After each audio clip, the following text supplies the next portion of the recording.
All right. Hey, ladies, what a wonderful start to this session. Hey, the one seminar that I love to share, especially with my women, is Find Fabulous and Financially Free. A man is not a plan. Okay, so let me explain that. I was telling a story of how, my first venture into understanding money and, my what I consider my financial trauma was having to ask for money from my father. And so I realized that, hey, not saying he wouldn't or couldn't. At the time, he just didn't give it to me because he didn't have it. So I've always set the tone for myself that, hey, if I needed anything, I would be the first person I could come to is myself to be able to facilitate that money that I need. So when I came up with this seminar, I was thinking about that experience for myself that, hey, a man is not a plan. We want to be, the designers of our own lives and be able to put some things in place. But at the same time, understanding the rules of the game. And so our seminar today is The Future is Female. Hey, fine, becoming fabulous and totally financially free. So as I get started, I want you guys to take notes, plenty of notes. I'll have my contact information at the end, so you can definitely follow up with me. And we're also making sure that all the participants here have an opportunity to sit with me for a 30-minute session, complimentary, because I believe that I can't help you until I see where you are. Okay.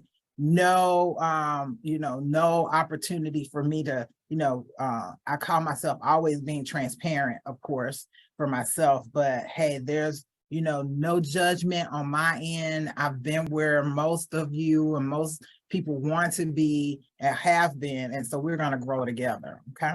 So as I start, again, take notes, put down your questions at some point. If you want to call me to get those questions answered, hey, I'm here for you. And I hope this will be a great avenue into understanding and putting the pieces together of some financial concepts. So again, I am Racine Reichert. I am a personal financial coach. And so I sit with women of color, women and their families, business entrepreneurs, and I show them how to have fun with finance, because it does not have to be, you don't need a PhD, so to speak, in finance. We can have a public high school diploma. Yes, that works. But you do not need to have an advanced degree to understand some simple rules and context. And so at the end of this session, you guys may start out with what I consider high school diploma in finance. But by the time I finish this evening, you all are going to definitely have, a doctorate in finance. I promise. And you wouldn't have had to pay all that money to go back to school. Okay. So I'm going to keep it really simple. And so this joy that you see on the screen of some ladies, that's what I want you to feel after we finish up. Deal? All right, let's get started. Hey, when we think about finances, think about yourself. Do you fit into any of these categories? Your eyes are bigger than your pocket or your pocketbook. You have no emergency fund and something happens, it sets you back. We all know about those, fridge breaks down, the car breaks down. Our girlfriend want us to take that last minute trip because see, sometimes that's an emergency, or they want to go to the club and hang out or go to brunch. Sometimes that's an emergency. I'm speaking for myself every now and then. You have habits, more habits, and then some greater habits. And you make good money, but you have no money left at the end of your month. I've been there. I have been there. I understand it. Me personally, I used to go and take my credit cards to use them as a supplement to my income.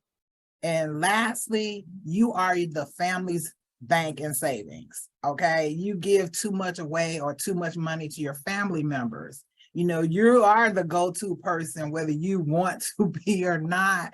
You are the go-to person of your family. And normally when they come to you, they literally are having you not alone, but they want you to give it to them in most cases. So yeah, I always say if you're going to give somebody or lend somebody money, make sure you have the expectations that you're not going to get it back, otherwise do not give it away yourself.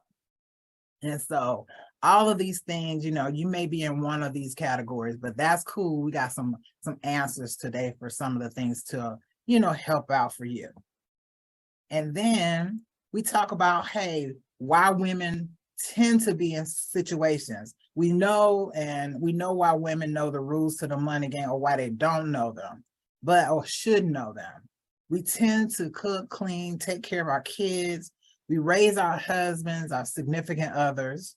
We're caretaker for our parents, which is really significant now in these days and times presently. I am one of those that is the caretaker and the go-to for my father. We tend to retire broke, but I'm gonna start changing the road broke to financially independent. We serve as the counselor, the doctor, the advisor. Outside of our normal roles, we're the everything to everybody. So as a result, I realized for myself, nobody's teaching us the money game and nobody understands the rules of the money game. You can't play the game unless you know the rules. And so here I'm going to make sure I give you at least the foundational rules that will help you move and navigate through so you can make some great changes in your household. Now, we know that there's generational brokenness and we talk about financial trauma. Recently, I was having a conversation with some good friends and we talk about physical trauma, we talk about mental trauma, but we don't talk about the financial trauma. A lot of the things that we do and experience and some of the cycles that we are in, it really has a foundation.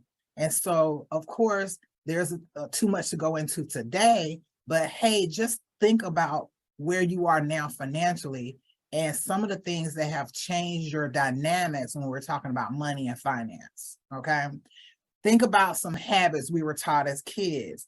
I talked about how my first experience with money was not having my father give me an additional amount of money so that I could go on a trip, and I end up leaving on that trip without asking for that money again. And I end up really getting a bad experience as I went through on that trip and not having any money.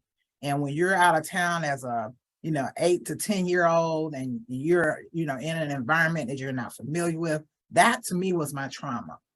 Think about also what instructions were you given about money. Literally, we went to elementary school, middle school, high school, and only thing that I remember is home ec. And in home ec, we did not talk about money. I think we did learn how to balance a checkbook, just maybe one time, okay? And then did people purchase items on credit? And as I navigated to my career, I remember I got paid once a month. And so by the time the end of the month rolled around, I had no money. So what did I do? I started using credit cards to balance out that money. And so we also talk about women are some of the world's biggest spenders, whether it's the new Louboutins, whether it's the new Brahmin bag, whether it's just really hanging out on the weekends, every weekend. We are the biggest spenders. And you all think about some of those reasons why we are. We can really give people our money, but saving it and putting it away for future so that we can really do the things we want to do and not the things we have to do. All right. So as we face unique challenges, think about a couple of things. Our earning power. All right. How much money will make so much of a unique difference for us, and we are in different careers now. And unfortunately, women are paid nickels, to the dollars that most men are going to receive. And we're smart, probably as smart as they are, but we are paid less. And then we're talking about career moves. Sometimes we change careers, change jobs, etc.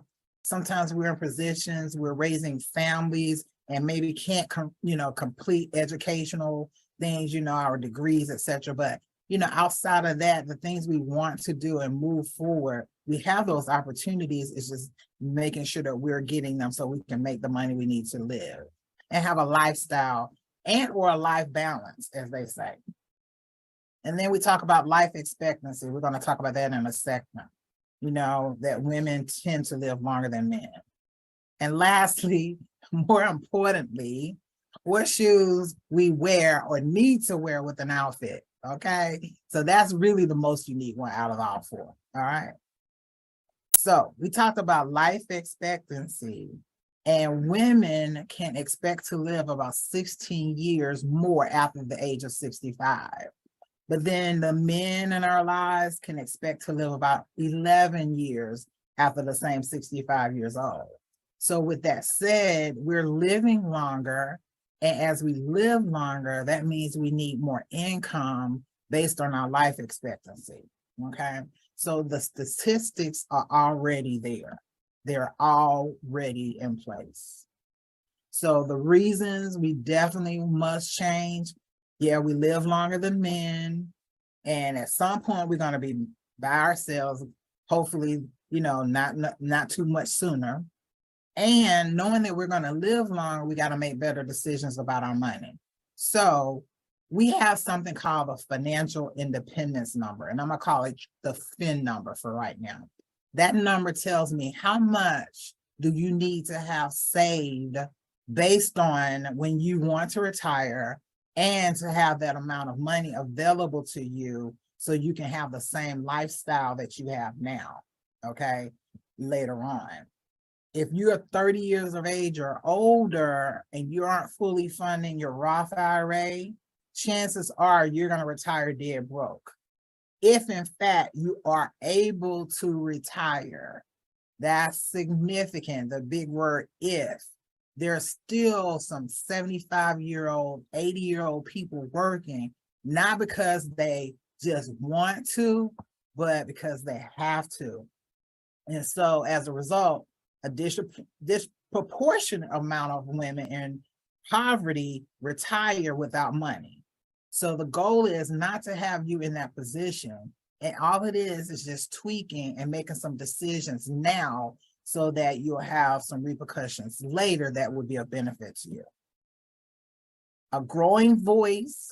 Let's talk about a few statistics. And I don't want to bore you with some, but I think it's important for us to hear, hey, what is actually going on around us. But 44% of women in the US report themselves as a primary breadwinner in their household. 31% of the women do not have enough disposable income so they can do the things they want. So that is keeping them from moving forward, especially toward their financial goals. And then we have millennial women in the US, 53% say they have started saving retirement compared to 71% of millennial women, okay? Maybe that retirement, or I'm sorry, when I say 71%, it should be, instead of millennial women, it should be baby boomers, okay? So we've got to look at the numbers wherever you are, whether you're a millennial, baby boomer, Generation X, Z, or Y. The goal is we got to do some better things financially. So what does freedom mean to you? I always ask this question because we talk about, you know, and I think sometimes it's a cliche when we talk about becoming financially independent. To me, that's a blank phrase. And I say it as a blank phrase because financial independence is truly different for everybody, all right? Some of you may say, I want to be financially free so I can travel the world without having to worry about money. I want to be able to buy the things that are important to me, whether it's a new car or a new house. Some people say being financially free means I can spend time with my family, my friends, and that's where I get my joy. But we can do it and be able to spend the time where we can spend the money and not worry about it. Some of you may say, I want to be, you know, a philanthropist. I want to be able to donate to charities that I can really make a difference. And there are those who say, hey, I want my life to be my own. I don't want to do nothing. I want to just concentrate on the hobbies that are important to me.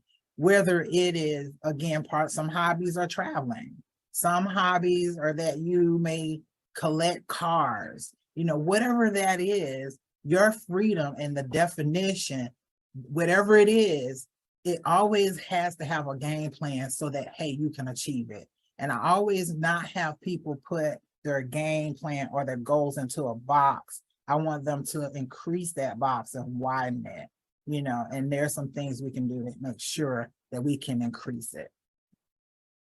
Also, in the business world, the playing field isn't always level, unfortunately.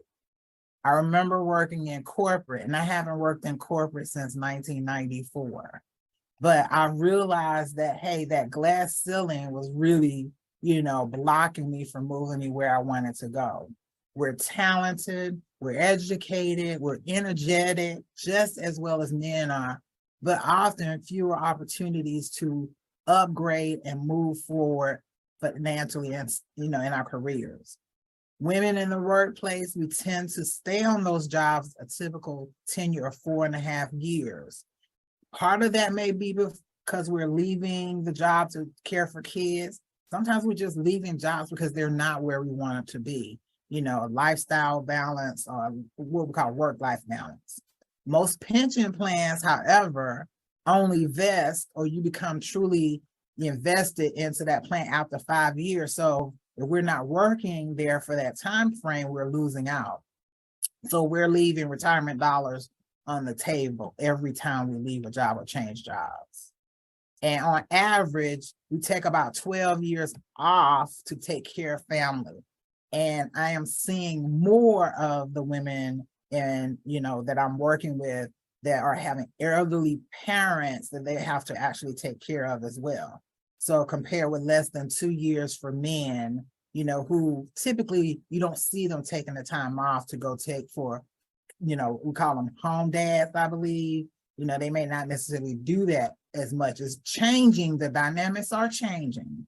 But women are taking care of their kids, they're taking care of their parents, and I can attest to that for sure. As I'm starting, I want to help you guys build your financial house. The first part of building your financial house is making sure you have what we call life insurance and income protection. And a lot of times we don't like to talk about that, but it is important when we're talking about building our financial house. So I have a test that I give everybody, and I ask a couple of questions. If you died tomorrow, would your church have to take up a collection? If you didn't know anything about our community, you know that this is extremely prevalent. In fact, most churches, because of this, have actually depleted their resources because they've been having to give it to, the people in community because they didn't have the life insurance. They didn't have a financial covering to make sure that they move forward. So they're taking care of those families. If you died tomorrow, would your family have to pass the bucket or start a GoFundMe account? Of course, you've seen a number of those on Facebook, etc. And unfortunately, if most of you didn't know, GoFundMe was not originally set up for that. It was really started more for investment and saving money or raising money for investments, for businesses, okay? And then third question, how long would your insurance cover your current income for your family if you died? You typically get small policies, 10 or 25 or 50. And the excuse is, I just want enough to bury me by. But most people are not thinking about the kids that are going to be left behind, because before you left and before God took you home so early, you were making 50, 75,000 a year, and your family used that income to take care of you. So if you're gone, 10,000 is not going to take care of that 5-year-old or that 15-year-old, etc. And then last question, do you have at least 250,000 minimum in a life policy outside of your job? We're not even talking about for those who are entrepreneurs having a life policy in place. We call them, key man policies. That is another separate opportunity for you or entrepreneurs to make sure that that's in place, because not only for your personal family having a policy, but for those who are entrepreneurs, you need something in place so that if you don't show up to your business, the business can transition as if you were there. I've had that happen so much for a number of clients who are entrepreneurs that left here, early from life. And so their business didn't have a transition in place, or they transitioned effectively because they had that key man policy in place. So this is what I call Jamal and Sarah and their daughter, Jemiah. And so each of them here, this is the actual client, but I've did this for privacy, changed, their names. And so both of them bring home $3,500 a month. That's about $7,000. That money is taking care of mortgage, cars, insurance premiums, credit cards, utilities, groceries, and more importantly, childcare. But unfortunately, if Jamal doesn't come home, hey, those bills, all of those things are still in play. You still got to pay the mortgage. You still got to pay for the car note. You got to pay the credit cards, utilities, and more important, childcare and groceries, okay? So with that said, we want to make sure that even if the breadwinners are not there, you can transition and move forward as if they both are there, okay? If this happened to your family, what will your family lose? That's an important question. We aren't thinking about that. And so as we move forward, when I'm sitting with clients, I am doing what I call the dime piece theory, okay? And it just tells how much should you have in life coverage. And so we have never been taught to calculate exactly how much coverage we should have in place outside of your respective jobs, okay? So we have something called the DIME, and the acronym DIME. The D stands for debt. So if there's husband and wife, in this example, they have $50,000 of coverage on the husband, $50,000 annual salary, the husband makes a year, and the wife makes $40,000 annual salary. So when we calculate their coverage, we start with the debt. They had $25,000 of debt. So I made sure that, hey, I put that as both of them as a start to calculate the coverage. So in this column, I'm putting the debt respectively because both of them got to pay each other's debt off if something happens. The I in DIME stands for income. And what I do is take 10 times their salary to calculate how much should be enough to take care of. If anything happens, their annual salary will come into them for at least 10 years, okay? So husband has $500,000 based on his salary, and the wife has $400,000, okay? So far, so good. The M in DIME stands for mortgage balance. So in this case, their mortgage balance is $100,000. So I've added that in the total because hey, it would be great if something should happen to either one of them, they can pay the mortgage off and the surviving spouse will still have a roof over their heads. Make sense? And then E stands for education. So typically for going to a private university, it's really about $137,000 real-time number for a 4-year degree, okay? And then if you're going to send them to a public school, you can expect 50 to 80,000. So I use 80,000 here. So that will take care of room and board for 4 years. Okay. And a little extra money for incidentals. So adding that up, you see that the total that's necessary, keeping the number simple, the husband need 705,000, really almost $1 million in coverage. And then the wife in and of itself, she needs at least 605,000. This is actual numbers for that particular client. So when I sit down with someone, I'm actually doing this calculation for you. And I give you 3 options to actually make sure you get the coverage that you need.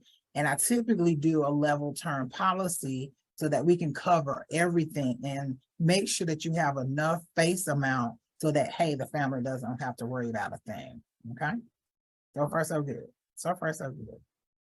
So your plan for tomorrow, because we don't know what's going to happen. I make sure that, hey, you put a plan in place in case you leave here too soon, but I'm also showing you how to save later in case you live too long.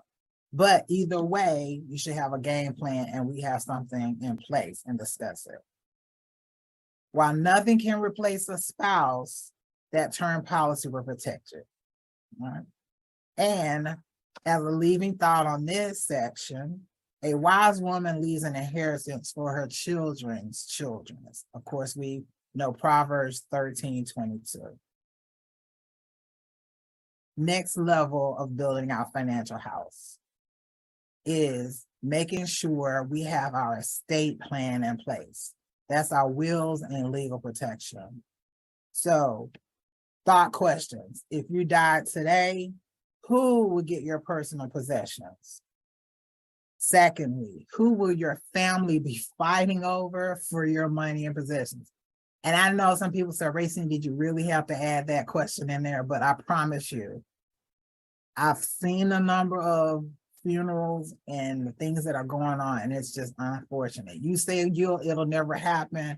I've seen some things that I thought would never happen, you know? So part of this will and testament is to help make sure that there are instructions.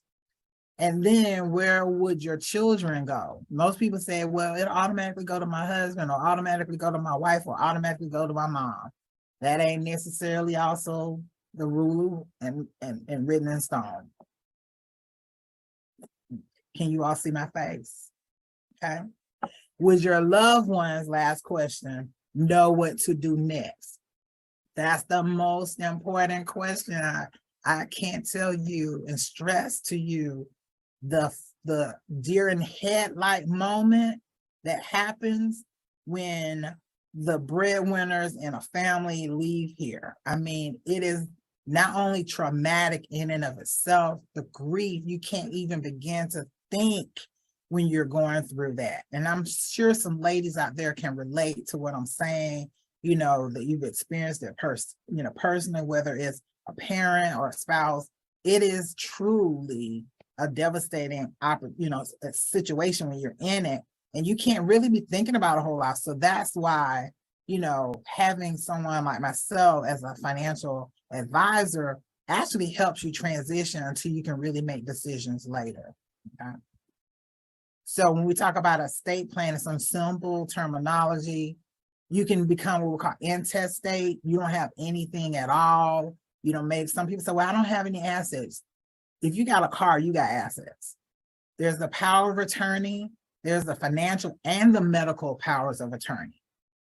Who's going to make financial decisions for you if you're incapacitated, you're in the hospital, or who's going to make medical decisions about, your life, taking you off life support, etc.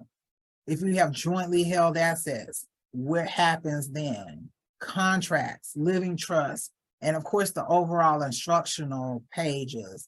I call it the last love letter that you'll ever leave. That's your last will and testament again. As we building our financial house, we're coming to the next level. And after the wills and debt legal protection, there's the debt management part of it. Now, I know some of you all say, I don't have any debt, but for those who do, just blink your eyes a couple of times, okay? I'll know who you are, right? So we have the causes of debt. And so I look at that, and there's so many myriad reasons for it, but just some of the simple ones is failure to exercise self-control.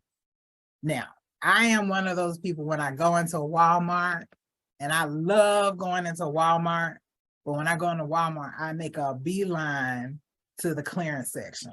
I mean, I may not need a thing, but I am going to the clearance section at Walmart. And when I go, I just know there's something on that shelf that I gotta have for later. So I end up becoming a hoarder. Okay, that's my story about self-control. Okay, I'm sure some of y'all have that, going to dealers, going to Macy's, whatever the story is, I understand. Okay, low self-esteem. You'd be surprised. A lot of times we get into debt because we're going through, we call shopping therapy, retail therapy. And so a lot of times when we're having some bad situation come, we'll go shop and use our credit cards as a way of relieving whatever that stress item is. We're overpaying for basic items. I know we typically charge going to the grocery store. I've heard some people say, hey, I'm getting points for it, whatever.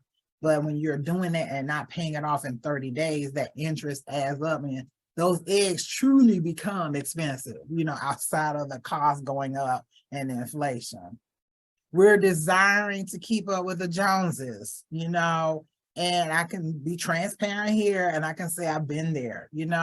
I've had where I've seen my girlfriends got the best, bag, etc. And I want to have the same bag. So I end up going out and getting that bag, my own version of it. And so we end up doing some crazy things just so we can be popular, okay, or be seen. And then output is more than your input. Now, we know that, hey, we're not necessarily making the money we want to make. We're just trying to pay Peter to pay Paul, okay? And so as a result, we're calling that caught in the credit card trap because we are using it to make up for the income we don't have, all right? So that means Amex, Visa, MasterCard, and Discover becomes our best friend. So I've set what we can become and set up a budget, okay? I don't really like the word budget. I'll call it, planning, okay? And planning for 30 days. And so the average plan of your income, 50% should be of living essentials. That's the rent, transportation, insurance, food, and utilities. The other 20% should be financial goals. They should be also the debt reduction, savings, and investments. And 30% should be flexible spending. These are things that you just want to buy, you don't necessarily need them. Now I'm gonna go back for a minute. Of that total amount, when we're talking about, the flexible and spending at 50, make sure you allocate 10% for charity, or tithing and giving at some point. I think that's a great foundation for your plans, all right? Remember, we wanted to be philanthropists at some point in our lives or in our financial, game plan. One of the ways that I'm helping families get rid of debt is doing debt stacking. So this is an example. We have them here. They have a number of credit cards and a mortgage and spending $2,700 a month. Well, with debt stacking, you just start with one bill at a time and pay them off. Again, this is just one opportunity to become debt-free. So once I pay off that first bill, I am now going here to the second bill and I'm going to pay it off as well. So that money I will put toward the second bill, the credit card number 2. And as I pay it off, I'm doing the same thing. Sorry about that. So as I'm paying it off, I'm going straight to the next bill and I'm going to literally just pay it off, okay? And so forth and so on. So after I pay off that last credit card 1, that money that I have left over, I'm putting it toward the mortgage. And when I finish paying that last bill off, including the mortgage, in this example, I've paid the credit card on off. If I didn't do it, it'll be 23 years to pay it off if I didn't do the debt stacking. And I paid close to $214,000 a month in interest. Or I'm sorry, $214,000 in interest overall.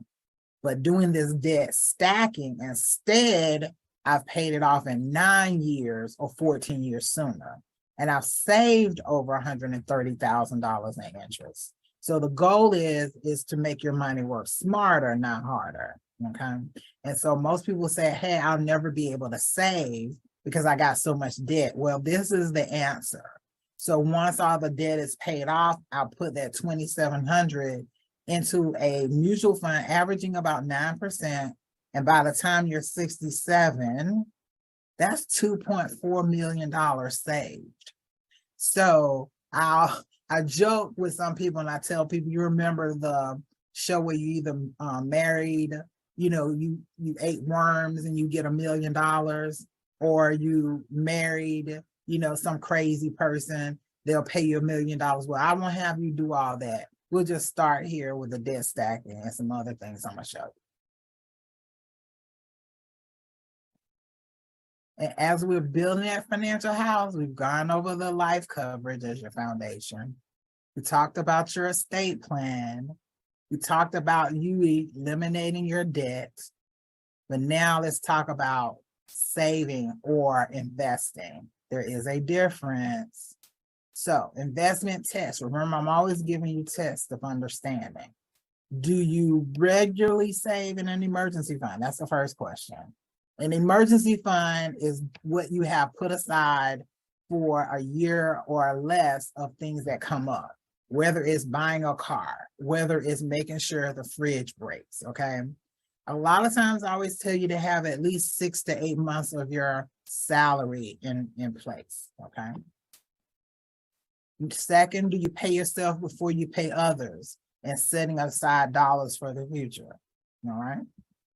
Do you have a retirement plan outside of your jobs? We call it, your long-term savings outside of your emergency funds.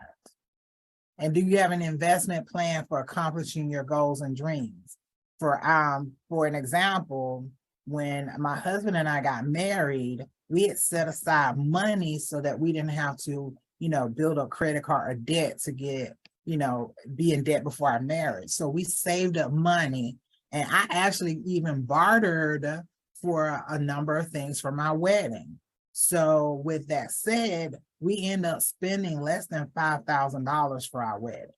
And it was a beautiful ceremony, including the food. Isn't that amazing? It's unheard of. And when I hear people spending 20 or 30,000, I'm like, okay, cool, you do you, but I want to make sure I have money, so that I can live after the honeymoon. Okay. We call it the money moon. Okay. So as we start thinking about investing, we talk about the 3 accounts that you need. And these are the 3 complete savings game plans for you.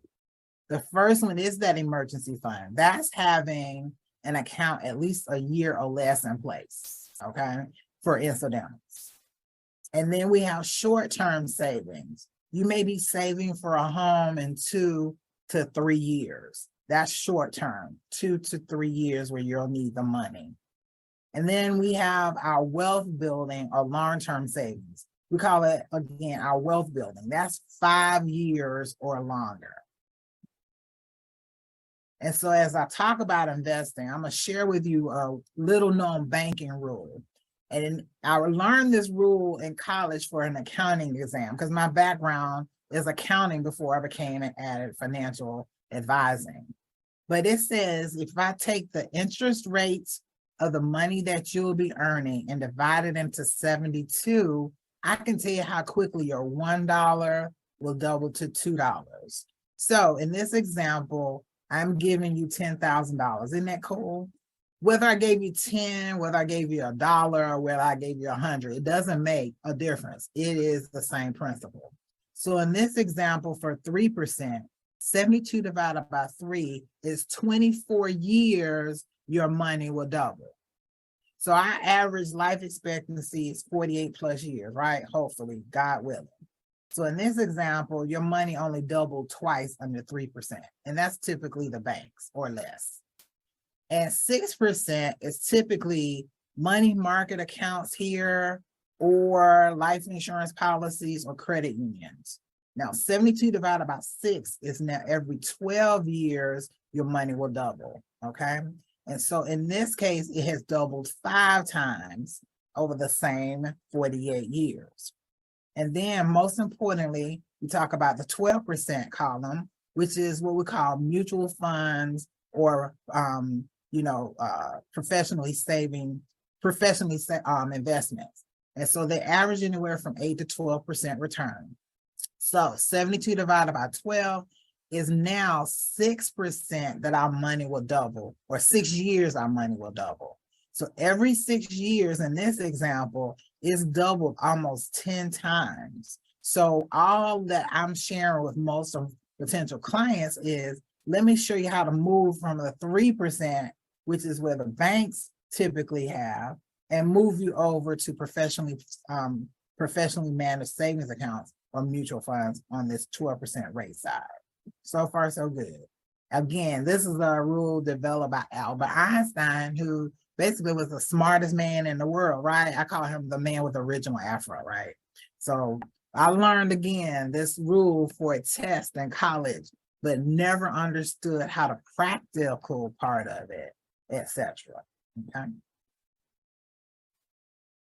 So lastly, we're getting toward the end, and we're literally talking about the cap. And we talked about, hey, understand extra income. And most of you all are entrepreneurs, and you're here really understanding how to make some more money and putting some money aside so you can do all the things that we talked about here. And so we're great entrepreneurs. We know corporate America has failed us, high pressure to perform. Hey, of course, unequal pay, the need to have unlimited income so we can have, more money at the end of our month, etc., than the reverse. We definitely want to have a work-life balance with our kids and family, etc. Okay. So as your next step with the information that I share with you, follow up with an advisor. If not myself, then someone else to help gather your documents. And I'll provide a checklist of some things that I need to see where you are so that I know how to give you a game plan for the A to the B. Schedule that one-on-one with me in the next 24 to 48 hours because, hey, the information I shared is still fresh in your mind. As I had told you or asked you earlier, write down questions and thoughts as you go. So I'm sure those are great questions and great commentary. We'll do a financial game plan to look at where you are for your life insurance needs, also that PIN number, financial independence number, and maybe give you a plan for debt.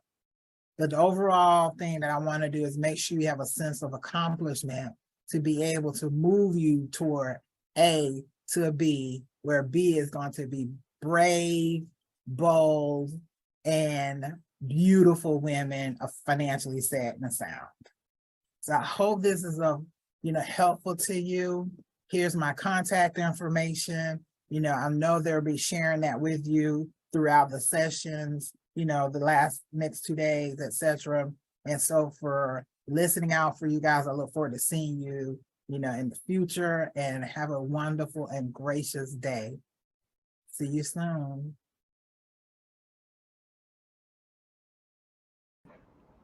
Racing, you so dope, girl. You so dope. Thank you. Thank you. You're welcome. You feel like cuz, like the whole talk, you were snatching our edges every step of the way, but you felt like cuz. I appreciate you. Yeah, thank you. Thank you. I enjoyed it. Awesome. Well, you have tons of questions, so I Okay. am going to show them on the stage one by one. And ladies, as a reminder, if you hit the hand button at the bottom of the screen, you can raise your hand and we can bring you on stage to ask Racine the questions live. Okay. And then after the session, we're gonna see who's at the top of the leaderboard. So I would recommend some folks raise their hands to get some points in there.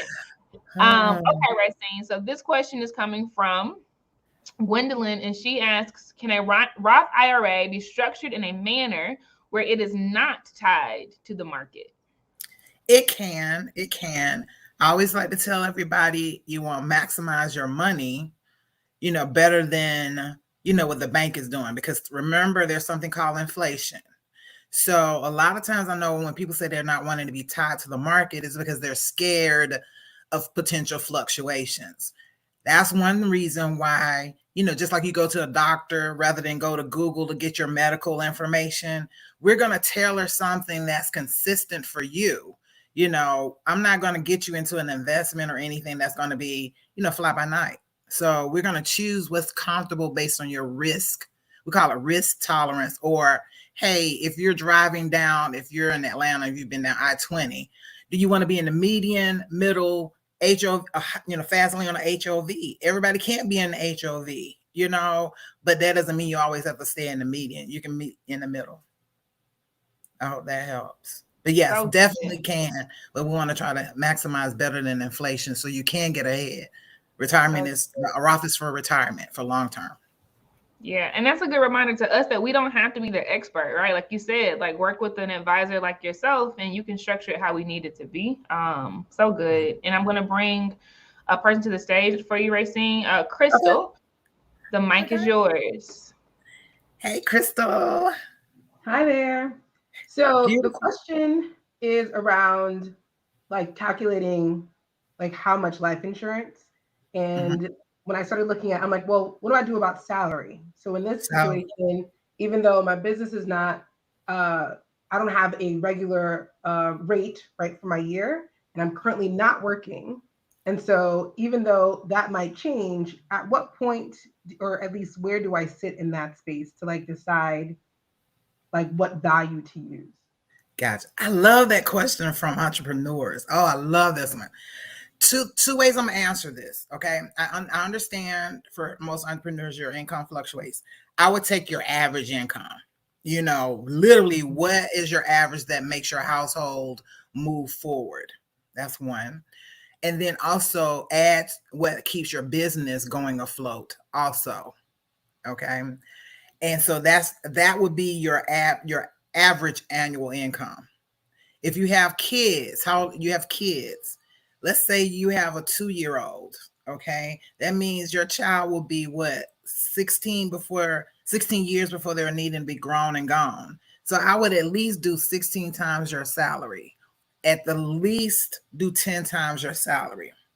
For you, Crystal, that means I have enough to manage my business for Mhm. potentially a year, pay my personal expenses if I don't show up, and my kids are going to be okay. And just like I did that dime, you still can do the dime with your self-employment income, you know, and at the minimum, do 250 for you. Mhm. At the minimum. That's a small amount, but that's a start. Got it. That's a start. All right. Thank you, Thank Crystal. you. Hmm. Alrighty.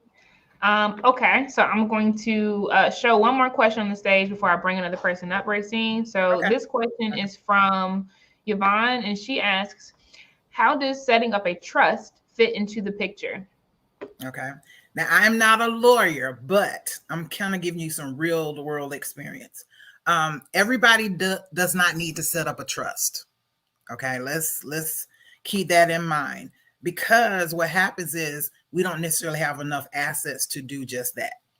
So I work with a number of estate planners because everybody's plan is sort of custom. And I know that may not really truly answer your question in turn, but having a trust means, hey, you got quite a bit of assets, transitioning, not only living, but in your passing, if you have a number of assets, you got young kids, you got a generational transfer that you need.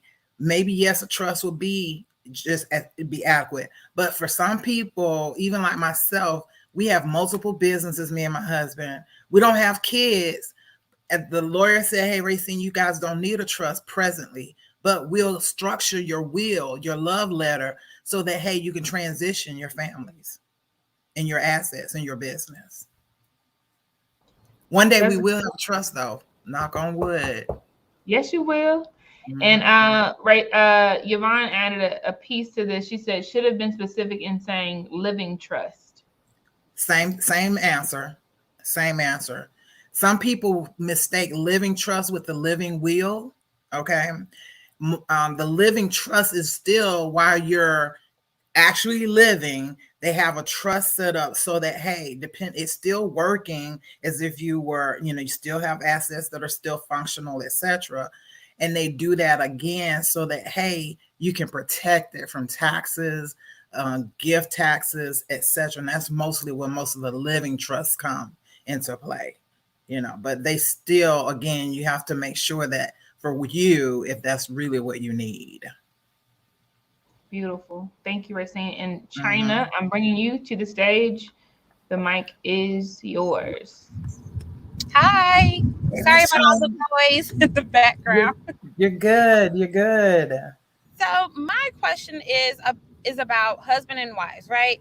So if they have a separate advisor, how does that work with, I guess, merging or getting one advisor if the husband might have invested time and money with a different advisor? How does that work? I have that happen quite a bit more than you know. Okay. One of the things I always tell people, I'm gonna answer your question two ways. When you all were married, you became one. Okay. Right. So one of the things I ask you, what is it your ultimate goal as one? Also, I ask you, find maybe his advisor, he feels really comfortable in not build a relationship with yours and vice versa. So y'all may have to come to a meeting of the minds. What is it your advisor is giving that mine can't, and vice versa? Okay. Okay. At the worst case scenario, I don't suggest going to find somebody on the outside of those two. Okay. Maybe to compare, because I tell people I don't know everything, but my clients do stay with me because they built a great relationship with me. And not to toot my own horn and be cocky, but I've won over some husbands in this example that you're saying. I've won over some husbands.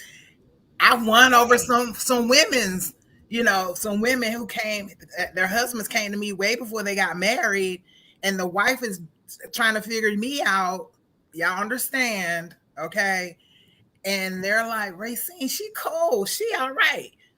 So, I have to be on my lane and say, this is what I can offer you, whether you decide to stay with me or not.